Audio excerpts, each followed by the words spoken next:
I have a maker. This reminds us of our lesson this morning. I have a maker. He knows my name. He knows my every thought. He calls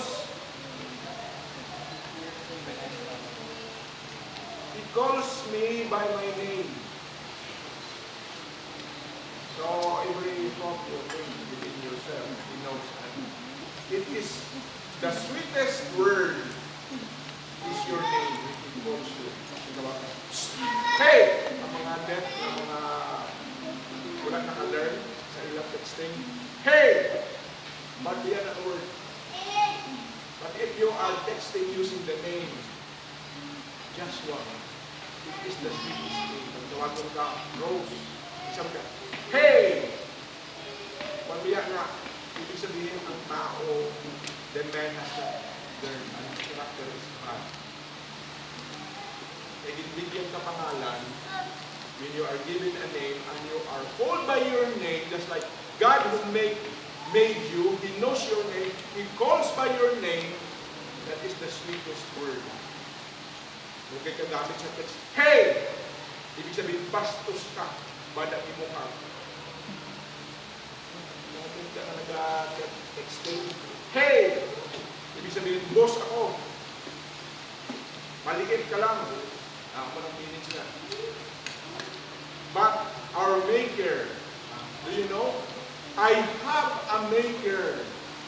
He knows my name. Hindi ka lang pinabayaan. You are not just abandoned.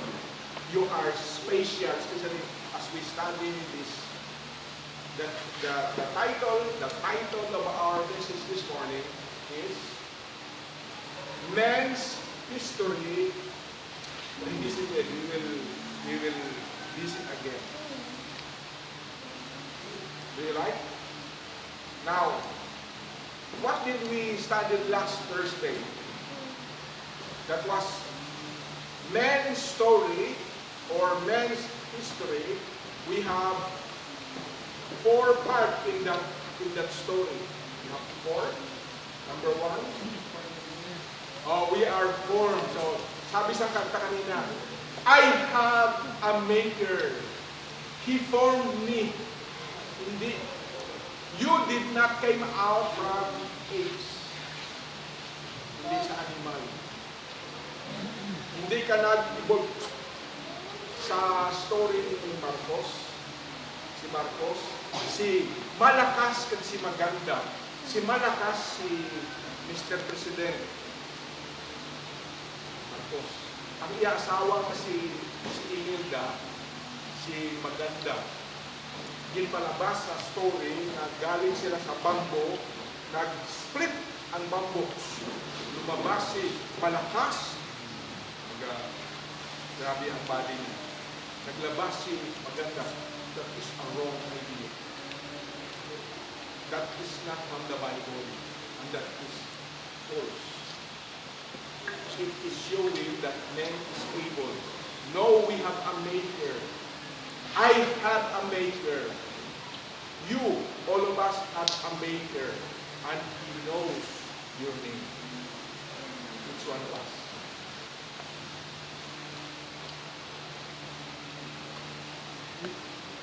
Now, in this title,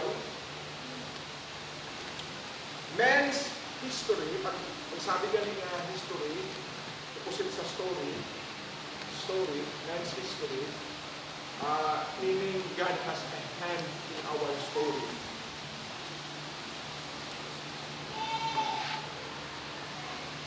Ang word galing history, meaning God has a power in His hand to make and complete our story.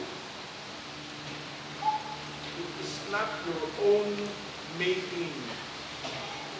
God was the one who designed the events in our life. Now, the verse here, it says, basahin natin tayo.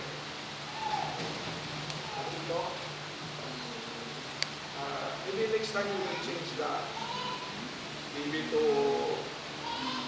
overhead projector. Maliit na siya, nagaganyan pa. So, habang we are desiring that God's Word will be given to us, may nagkakontra, may nag-oppose. Okay. I-base it lang muna sa palugay. So sabi nito, can you read it? Together, let's sign.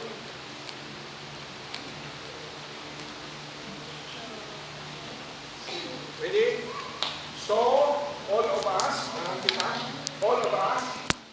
had the veil removed. Ano nang veil? What's the veil? Yan ang V-E-I-L. Ang mga babae sa akin. Ang mga babae, pag magpunta sa church, na ginalagay sila sa ilang Kung ang babae ng kaslon. Kung hindi ka man kaslon, mga babae na Muslim. Buwa mo kung minsan ang mga babae na Muslim. Nagkakabal sila, nagkaganyan nila. Pero inang sentro, mga kita lang sila. Kita lang.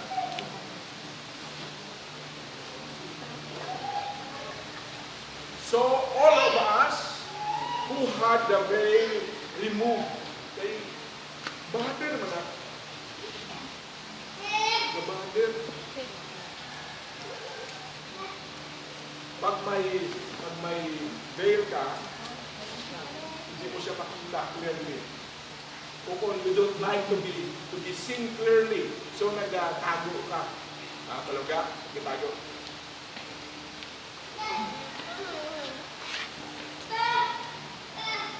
Later on,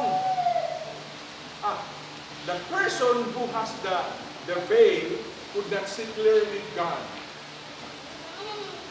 So, the Christian who has accepted Jesus and has faith in God has his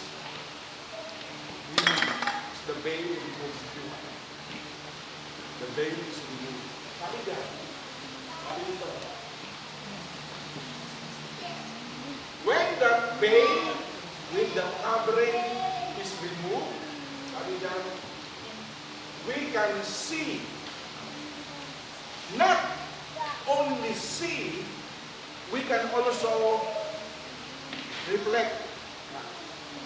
Nalimitan po si Moses, natural na niya mukha, when he went up to the mountain to meet God in His glory for 40 days and 40 nights. He went down and met the people. The people were covering their face because Moses' face reflects the glory of God. So nagapangsulog na siya.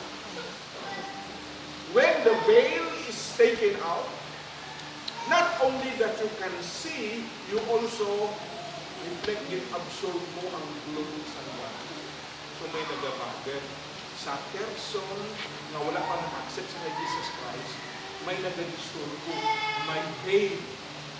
But God is wanting that the veil be taken away and that you can see God clearly. Kung makita mo siya clearly, you can absorb, reflect the glory of God. Understand that?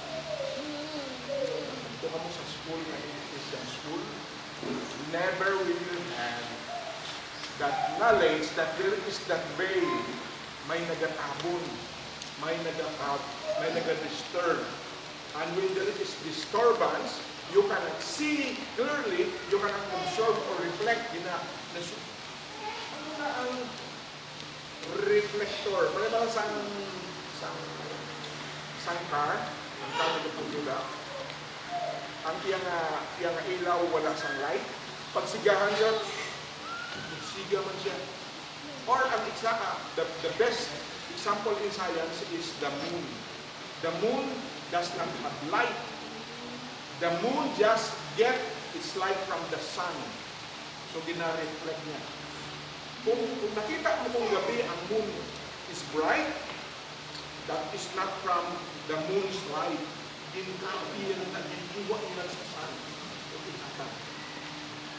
The same manner, ang person or ang Christian na nag-accept sa kay Jesus Christ. We don't have a light. We just get it from God. We see Him, we reflect the light and give it to others. Sabi sa Bible, let your light so shine before men that they may see your Father in heaven. Kasi pa, nag-reflect ka lang. If ever mag-praise ng tao sa inyo, kung manangitan siya sa inyo, that's not your own. You just reflect it from God. We are zero. Parikas ang moon na zero ang light. Ang light mo zero. We just get it. So, the idea is there. All of us who have had the veil removed. Sino dito ang naka-experience na ang veil na removed? Sino na ang person? Mauna ka na-preach ang gospel so that the veil in your face will remove. Whether is that veil present, kung may nakakapang na veil, mauna ka hindi ka maminaw. Mauna ka hindi ka kaintindi. Mauna ka mga hymns na hindi mo intindihan. Mauna ka ang imo likes at ang desire. Dito rin mamay sa story makita natin. Sa stories ng men. Your desire is different because the veil bothers. I cannot understand. I cannot comprehend. I could not reflect the glory of God. That's why you see you.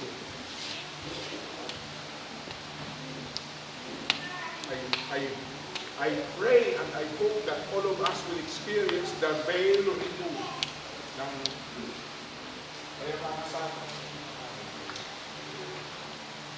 parehasang tao person nga nagtabon sa mukha niya.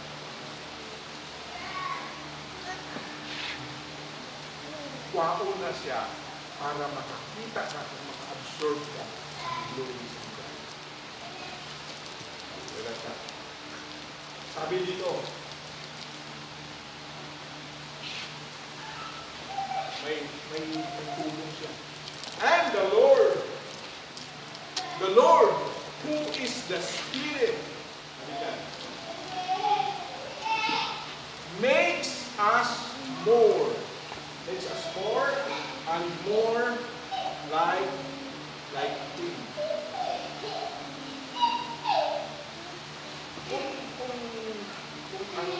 Kung ang veil na remove na, the veil is removed, and then you see Jesus, you decide, I want to be like Him.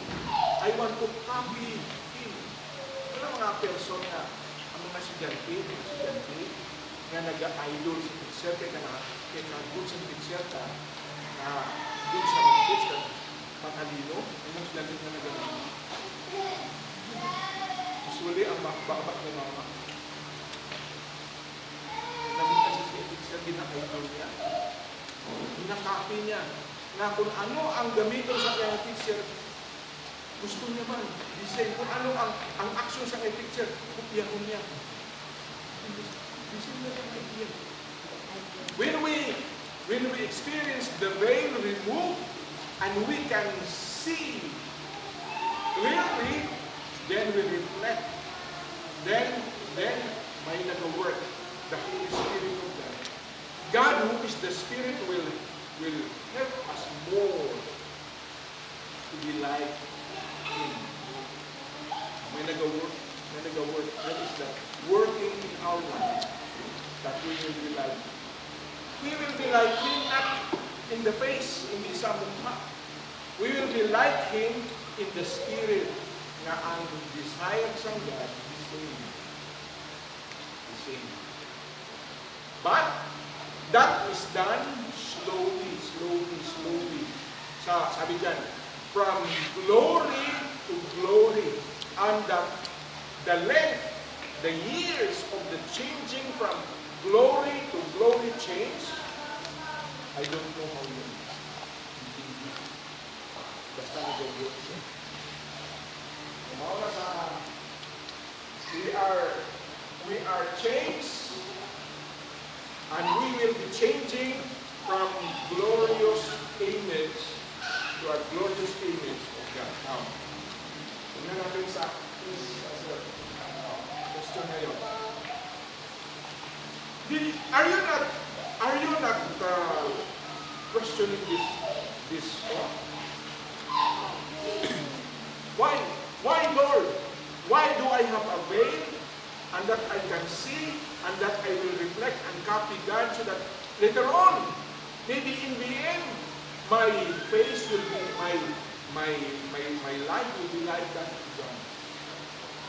Question. Why, Lord? And what is me? What is man? Kada isa sa akin. What is man? Si David, na-remember mo si David? Kung bata na ay isang estudyante. She has come to think about this. Isang dinistadihan niya ang tao, itong story ng tao. He wrote it in Psalm 8. Pakinggan mo? David said in Psalm chapter 8 verse 4, sabi ni David, Lord, what is man that thou art mindful of him? Sinugid ko. Sinugid ang mga tao nga the God of the universe will think of him. Ano sabi ni David? Lord, what is man that thou art mindful of him? Your mind is full of him. Meaning, you, Lord, is thinking every day, every morning about him. Your mind is full of him. Kaya anong mind mo? What is filling your mind? Ano iisip mo? Ako, ang bayuon ko, ang kaunon ko, ang nobyo ko, ang sipin ko. Ano na yan? Ang nag-feel sa aking mga mind. Pagka alas 10 na, ano nag-feel sa mind mo? Mabrintan mo kayo uyan. But God, sabi ni David, what is man that you are mindful of him? Puno ang iyong mind sa isip. Ano ba? You made him little lower than angels. You have crowned him with honor and glory. God, when he thinks of you and me, he thinks full of us. Puno kaya. Hindi ako siya isa, dalawa, tatlo. God is thinking full of you and me. Hindi kita wala kita kaisip sa God. Ang naisip natin palagi lang, I, me, mine, ako. But God, David knew God is thinking full of man, and he made us little, just lower than angels, and man was crowned with glory and honor. Ano ibig sabihin? Lesson number 1. Lesson 1. You and me, or man, is the crowning glory of God's creation. Of all the created things of God, ang pinaka-crown mo sa ulo. The first, ang special na din-create sa God, ikaw at ako. So kung mag-isip ko,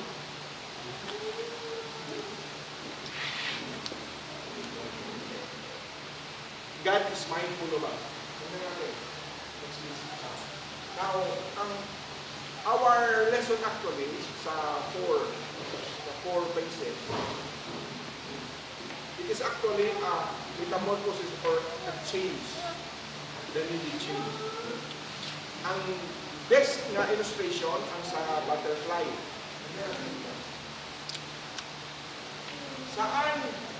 Saan galing ang butterfly? Where? Butterfly. Diyan na siya nag-start sa itlog. Itlog. Ang itlog, mabuto na sa mabigam siya at terpila. Nasa ang buot.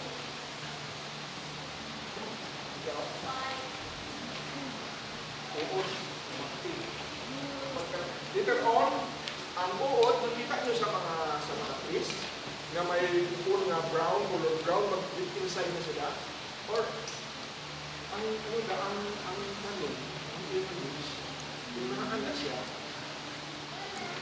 makita mo nga kainin niya ang mga leaves. Kainin niya yan. Minsan, yan na ibaon. Masave siya sa mga. So, kainin niya mga leaves, mag-inside siya doon, kag magtago, how many days, magtago yan sa sipon. Dito.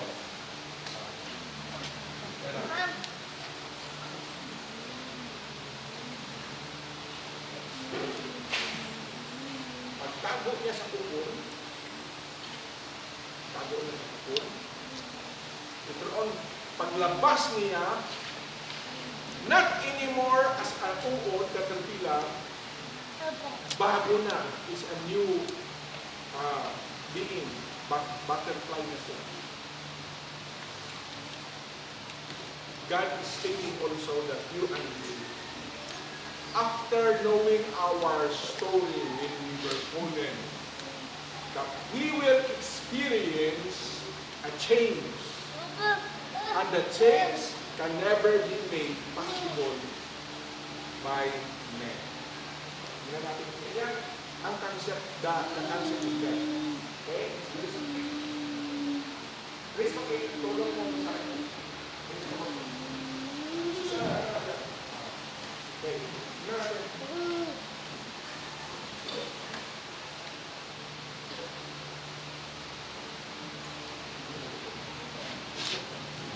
Okay, so itong 4, ha? Number 1, 4, sabi sa kanta natin din ha, I have a maker. He formed me. Nabukuhan mo siya ito. Katatsing sa heart. Ang question sa inyo, do you believe that you have a maker? Kasi ang isip mo, ako yan, dipindin ko yan, ako lang, ako. It's wrong. But in your consciousness, I have a maker. He formed me and He knows my name. The beauty of it. So, God formed man. Number 2, sin deformed man. Number 3, man reformed himself. Number 4, God transformed man. Now, sa man's history revisited, I think we could not finish this because study happened. In God formed man, and then deformed man. Now, Genesis 1:26 it says, ang kanta, no? That the song says, I had a maker, He formed me. That's in Genesis 1:26. Then God said, let us make mankind in our image, in our likeness, so that they may rule over the fish of the sea, and the birds in the sky, over the livestock, and over the wild animals, and over all creatures that move along the ground. Okay? Now, that is factual. This is written in the Bible. And the Bible, what is written in there, man's word will be gone away, but God's word will stay. It says that, let us make men in our image. When you were formed, sabi niya sa kanta, I have a maker. He formed me. Ang question, do you know what is in there when God formed you? Do you know? Pag sabi, I have a maker, he formed me, sabi sa Bible, we were formed in the image of God. Ano ito sabihin niya? Genesis 2:7. Then the Lord God formed man from the dust of the ground. Ano? God took a clay,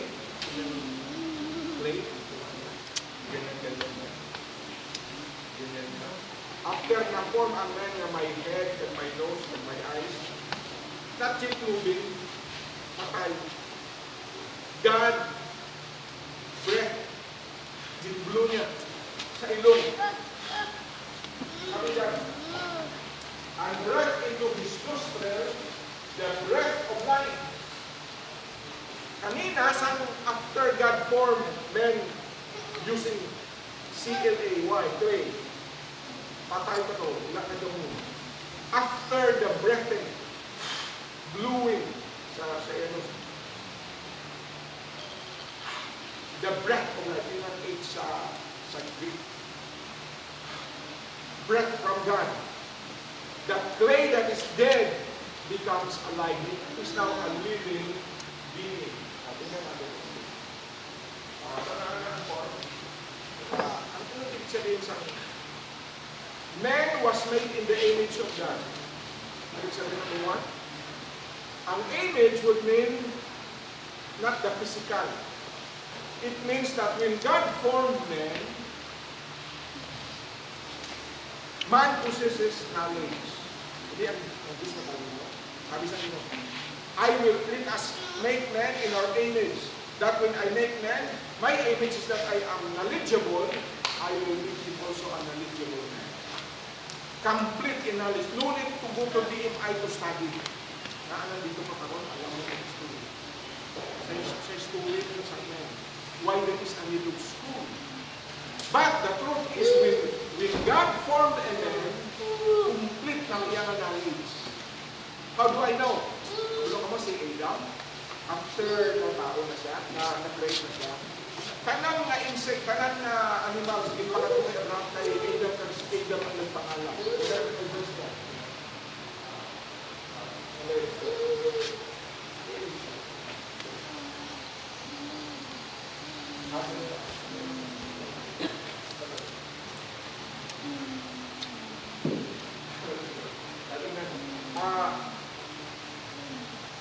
All the insects and all the animals, Adam was the one who named them. All, kanan-kanan, di pa kananan ni Adam. Ano yung sabihin? Adam was made in the image of God, possessing knowledge. Complete na yung knowledge. And then number 2, ano ba sir? Image of God would mean also not only knowledgeable, na alino na siya, may complete knowledge. Number 2 is also holy. No sin. And then number 3, he is righteous in his acts.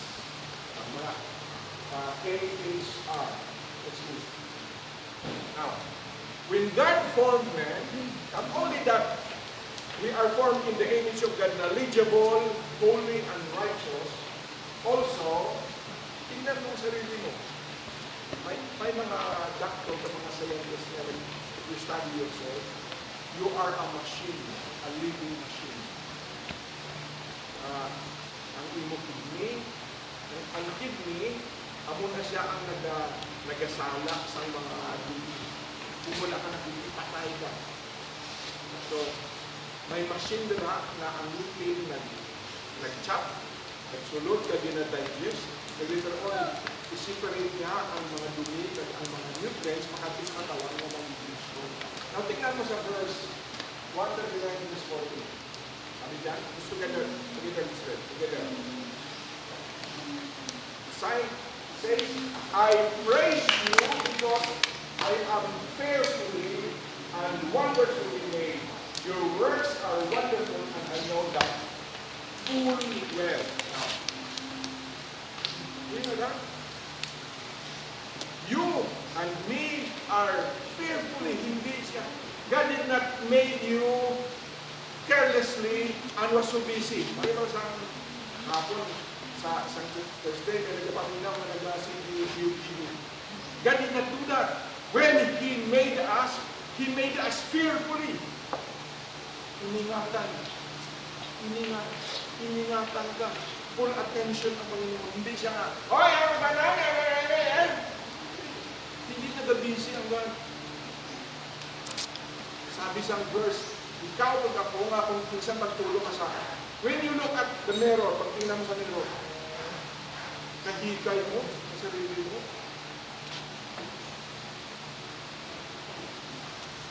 Kulang man yun. Sobra man yun. Peskisan mo yun.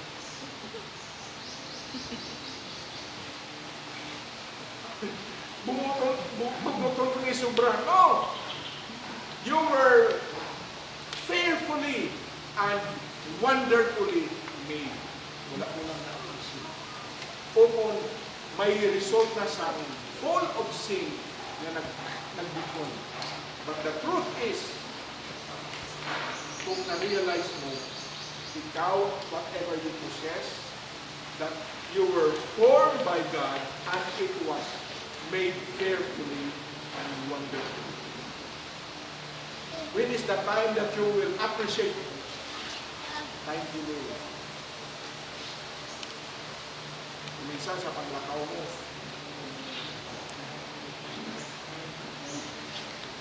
ikaw ako pangit, lakaw ko ba?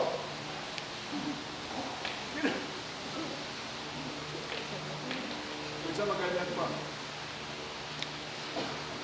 If you were, later on, you will return to that.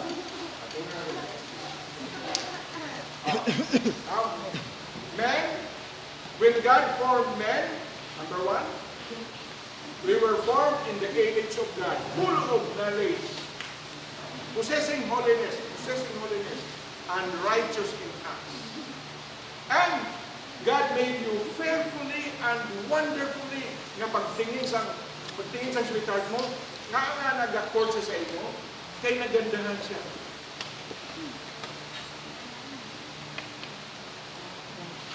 Pag hindi ka makita, I miss you. I-text niya, I miss you now. Ano man? Because you were made fearfully and wonderfully, nga ang mga luyag sa imo, pag hindi ka makita, pamiss siya ka, nag-text siya, I miss you. Pagtingin niya, may mga presidente dito nga naluyag sa picture. Ano ganyan? Nag-rotate sa akin. Ito nakas. Muna siya ang fearfully and wonderfully nag-appreciate. Nagbupakan. Mas lalo mga foreigner nagbupakan sa Pilipinas. Okay? Men, not only that, men, when we were formed, we were a tripartite being. Tripartite.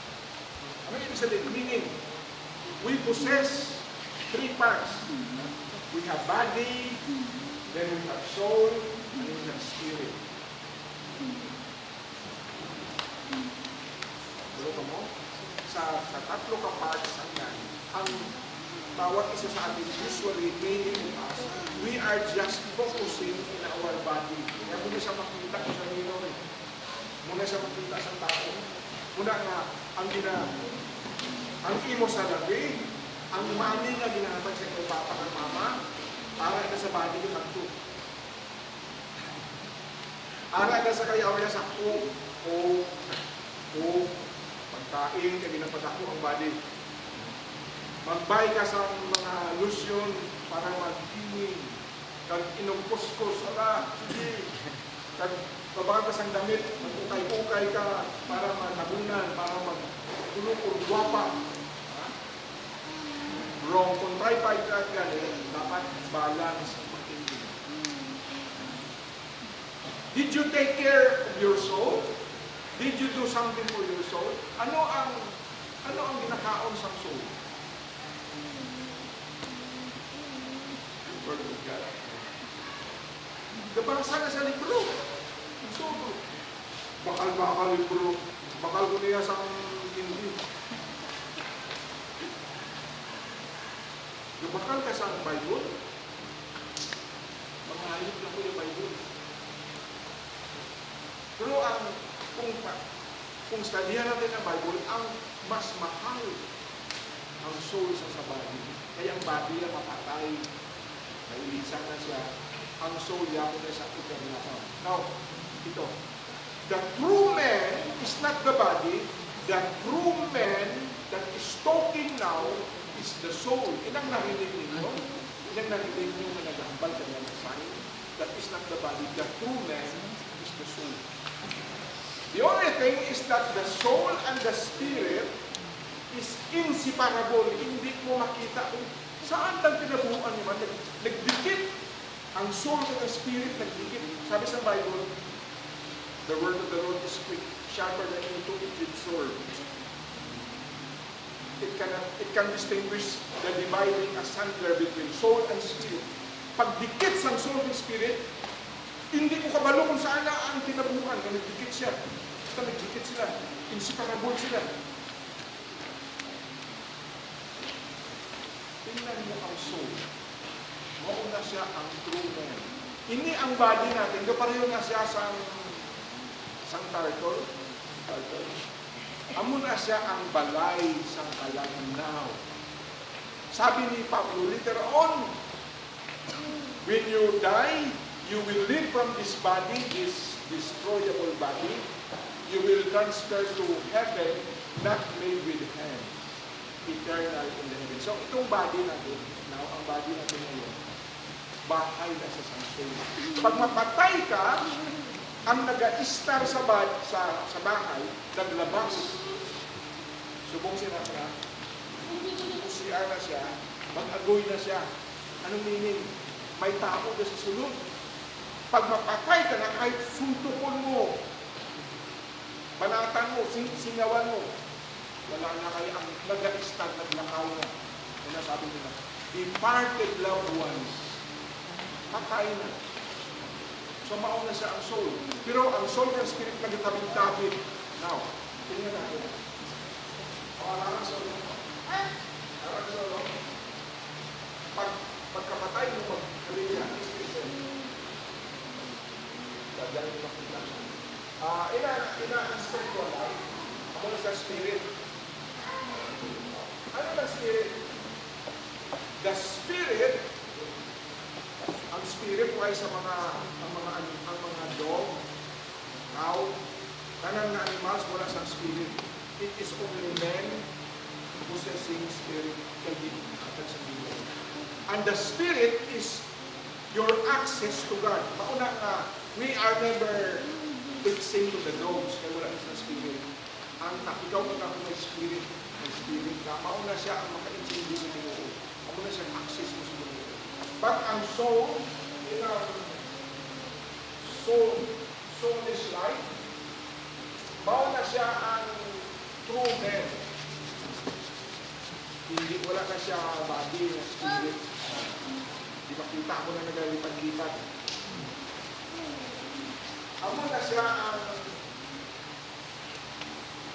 sabi dito, self-conscious. Conscious ko sa aking self. Ako na siya nalun. Hindi siya mag-consider dapat makakala sa self-conscious. Unang demonstrate natin kanina, we are developing ourselves na hindi kita pa sa iba na pakala kasi kami baha sa other day. Pinag-demonstrate natin yung used to extension work so that other day who have no opportunity like you will be given an opportunity. Tingnan natin. Ano na ang physical life? Ang body, the body, physical life. The physical life is that world conscious. Conscious sa kalibutan. Conscious sa mundo. Kailangan nagapagwapa. Para magustuhan. So, ang problem kay conscious kita sa body malaki. Halos lahat na porsyento sa ating tira, binibigay natin sa ating body. Never have we been needing for our soul and spirit. Kung gamay ka sa spirit mo, magkain ka, to get a time to pray and to study God's Word and to buy books that will develop your spiritual life. Bakal ko ya iskindi teorya. Bakal ko ya sa book. Para sa akong body. Bumabahon ko, babahal ko patos. Paghilingon ko. So, naku ako sa ito, nagpunta magkali sa iyo. Sabi nito, what will a prophet and then if he gains the whole world but lost his own soul? So pagkali sa iyo, your soul is so important that even though you possess all these things and you lose your soul, wala ka.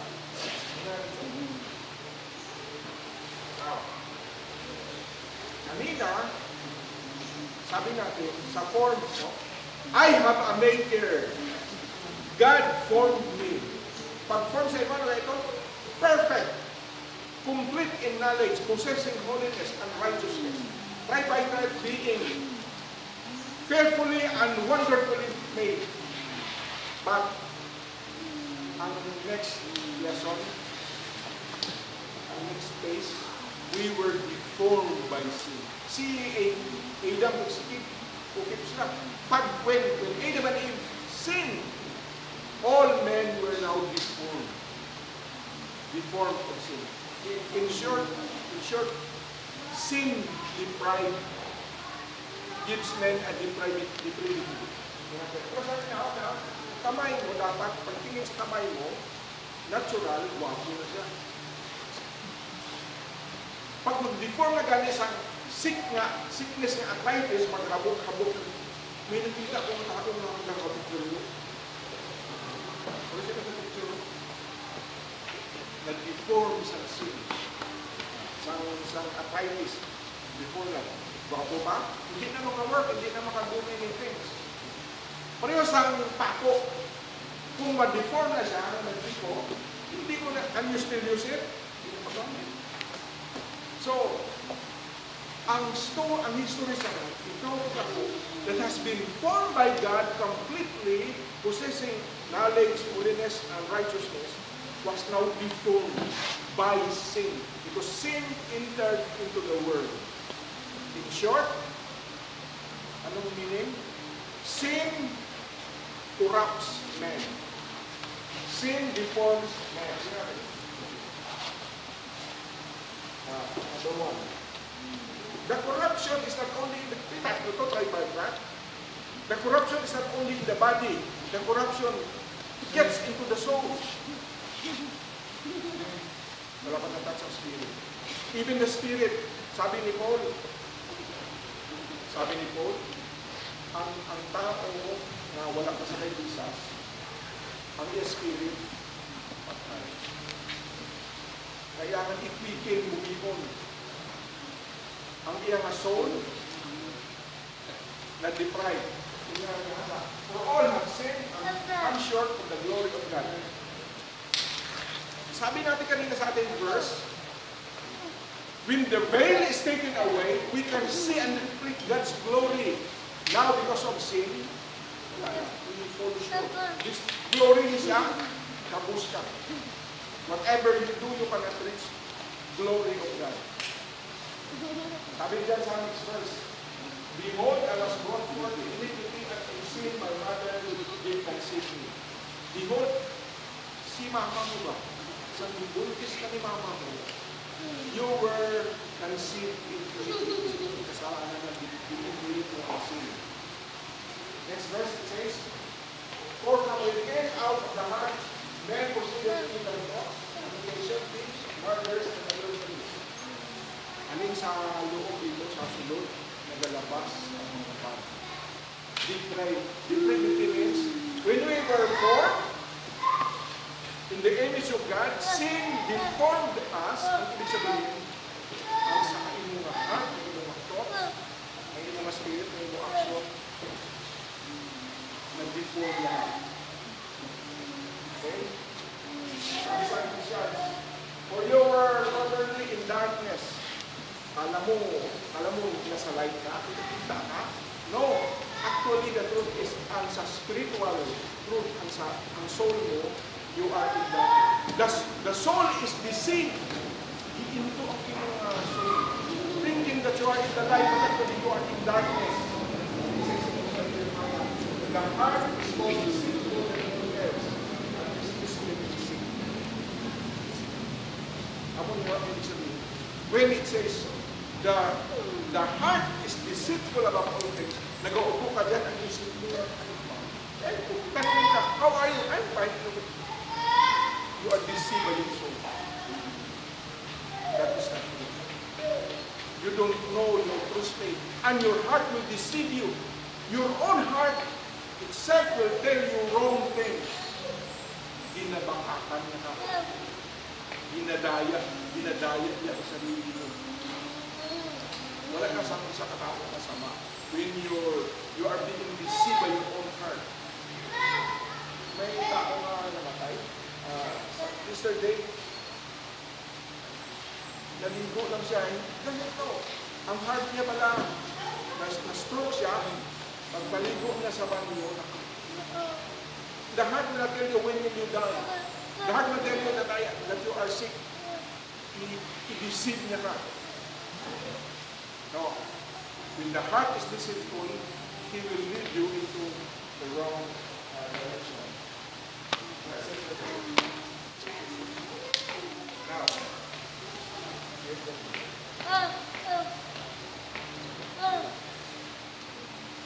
Now, how do we know na deprived ka na?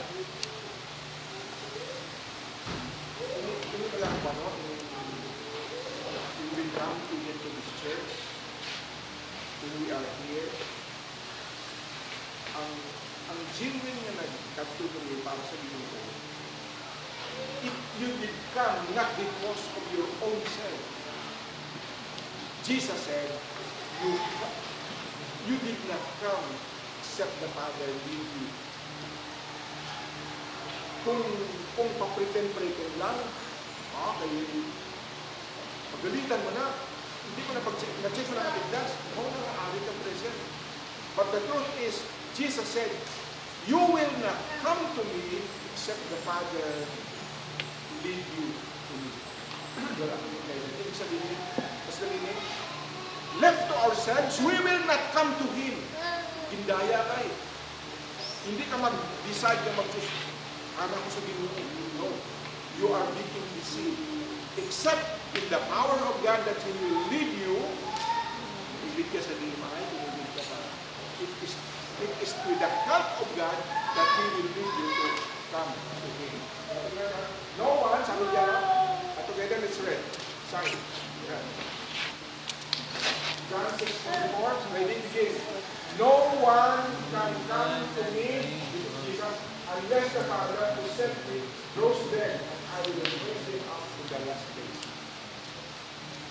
Well, not one of the men will come to voluntary mag-volition na I decide for God. No. It must be God leading a man to come to the Lord. So your spirit is wicked. Sa Ephesians, kung walihan kita ang gospel, mauna nga kung walihan sa gospel, ang iba wala gana. Natulog. Ay naman, ang spirit wala gana. The spirit has no appetite. Kay dead siya in sin. If the spirit is dead in sin, kung may preaching, ang mata niya gawin na nagpagod siya. Pero kung chismis ba, kaya ang spirit sa kanami, madagdag pagit, ano pa? Ano man? Buhi ang spirit sa bad. But when the spirit will hear about good things about God, tulog. Ano na ibig sabihin? The spirit must be quickened. So kung wala ka gani appetite sa spiritual things, pray for yourself. Lord, help me. Lord, quicken me. Ano yung sabi sa Ephesians?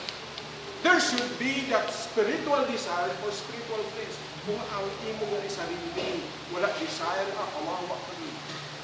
Kaya ang tao wala desire sa spiritual things, ang desire niya sa mga worldly things, opposite sa God, which is destruction. They may be glittering for now, kanami sa iya. But later on, in the end, sisita dito. So, sino ang nag-check sa inyo? Oh, wala. Ambot akong Bible na namin. Ito wala ko na. Ambot ako when it is about church and about God, songs about God na nag-praise, wala ka na. Burin at tulugon ko. Pero kung mga kanta sa kalibutan, love me with all of your gusto ko na. Kung mga rock galing na music, nga nabatian ko, hindi ko katulugon ba? Ako kung mga kanta kanina, ginagpipis ko lang. Pinag-check mo ko. Now, hindi ko lablaw, kapatid si Juan. When you feel there is emptiness in spiritual things in your life, pray to Himself. Kaya nag-iibig na siya. God can never do anything. Waste lang. You have to come to Him and the Lord will have to have a special time for you. Ano yung sabihin sa deformity? Ang ibig sabihin sa deformity, that we were destroyed. Kanta kanina sa teachers, ano ito? What did the teachers title sa namin? Wala na. Now I belong to Jesus. Do you know how many times we belong to Him? Wala ang times. Kanina, sa first time, I have a maker. He formed me. God owns you. Number one. God owns you. You don't own yourself. Kalumoy lang kung wala ka spiritual things na, mga desa ko sa dulo. Tulungon. Gusto ko ng tulungan. Gusto ko pasikap. Ang pasikap, gusto mo. But God is saying in our story, in our lesson now, God owns us twice. He owns us when He made us. I was formed by God. I have a maker. I was formed by God and He knows my name. You are not the owner of yourself. God owns you. But when sin enters in the world, we were lost. Nawala kita. And in that deformity, God doesn't have to stay there in heaven. He did something. He sent His Son to search. Sabi sa Bible. Sabi ni Jesus, I came for what? I came to seek and to save that which was lost. Si Jesus, ari diri. Ano man? Nagpakatao. Anong reason? Jesus said, I came to seek and to ginhanap ka kay dula ka. Pagluwason ka niya. So all of us, sa deprivation na, all are short of His glory. We are deformed. God made a solution. He sent His Son. Sabi sa kanta kanina, now I belong to Jesus twice. We belong to Him when He made us. We belong to Him when He sent His Son to die on the cross to bought us. Ha? Ito. Ginawa niya ka, binili niya pa ka. Not with the precious gold or silver, He bought us with His precious blood. May isa ka bata. Nabati ako sa una sa pastor namin sa gamay ko ba? May bata nga nagawa sa boat. Maramihan siya sa kanya na boat. Ginawa niya. Small boat na dinadula-dulaan niya. Sang nagadula sa isa kaadlaw sa river, siyempre may alon. May current. Habang nagadula siya, nag-enjoy siya, dula sa iya ginawa nga boat, may nangyari sa just nearby, may sunog na nangyari. So, in that burning house, gusto niya tingnan, nakalimutan niya iyang boat. Binayaan niya, kadto siya doon. So, nasa kabisi siyang nangyari. Galantaw siya kung anong katulog ng mga sunog, mga tao nag-evacuate, nag-dinalagan. Nalipat siya pagpaulit niya. Ay, ang boat ko pala ato sa ilog, ato sa river, nakalimutan ko. Dali-dali siya na tinignan niya. Arain mo kayo ang boat mo lang na. nahalusibog siya. The boat that I have made was lost. Nasubog sa kanya. Ako na ginoo. He's saying the God who made us and who formed us, when we were lost in sin, has that feeling. Hindi kita pinabayaan na He was so saddened and He was so disturbed that we were lost in sin. I think about that. Sunod nga adlaw, naglagaw siya sa shopping mall. Nag-ikot-ikot sa shopping mall. Ara mo na imo dahil pagkakita niya sa na may kristal. Pagtingin niya na namiya siya sa boat, ay sabi niya, duakon man na. So pinagtukan niyang may-ari, the owner of the store. Sinabi niya, Sir, akong may-ari, ako na boat. Sila isang, hindi pwede, nabili ko yan, binili ko na yan sa bata. Kung gusto mo ang kunin, para mangindi mo na sa ulit na boat, you have to pay. So ang bata, dali-dali nagpaulit. Sa ilabalay, ginlantaw niya iyang kwarta, kulang. Ginbuka niya iyang alkansiya. Binilan niya ang amount, ang price. Dali-dali siya nagano sa store, kang binayaran para maangkon na liwat ng boat. Kabalo ka mo, after paying the boat, ang bata, nagtulong ilaluan siya. Oh, I love you, I made you, but I have to pay for you. Just to have you again, so that I can own you again. Now, that is the true comparison of man's story. We were owned by God when He made us, when He formed us, but God has to send His Son to pay the price, dying for our sins so that He could bought us to be owned again by God. So sabi sa kanta kanina, ako kung kayo hindi ka mo pagkanta sa mga teachers, now I belong to Jesus. Jesus belongs to me. Not for the years and time alone, but for eternity. Not only for a short time, that boat in the hand of the boy, when after paying, not only for a short time, but for as life as he lives. Ano ka po sa story sa man? The story of man, the history of man revisited. We were born completely, fearfully, and wonderfully made.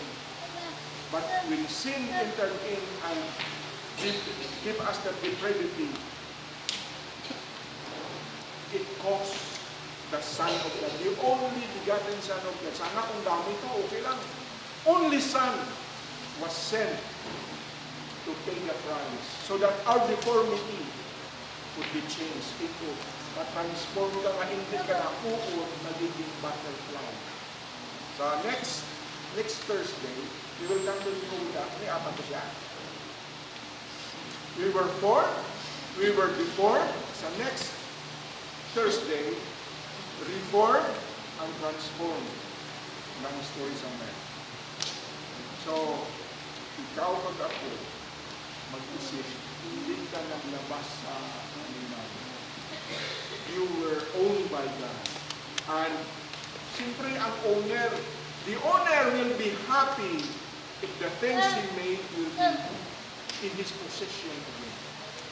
Question sa imo sa sinaga this morning, where are you now? Who possess you? Ang mahirap yan ito. I possess myself. I have no maker. I am my maker. Magdesisyon ka, daw ikaw may-ari na sa ibig mo. Ang gusto ko, minsan sabi ni Papa Mama, no, ikaw. Tigas na ang wala niya kaibigan. So if we revisited our history, we should be that submissive and recognize our owner. Sabi sang prophet sa Isaiah, the ox knowing his owner, the ass his master's card. Kilala nila ang ilakasungan. Ang mga bata, kilala nila ang gihos ang ila master. But God said, my people doesn't know me. It is so sad to know that many people now abandon God. This morning,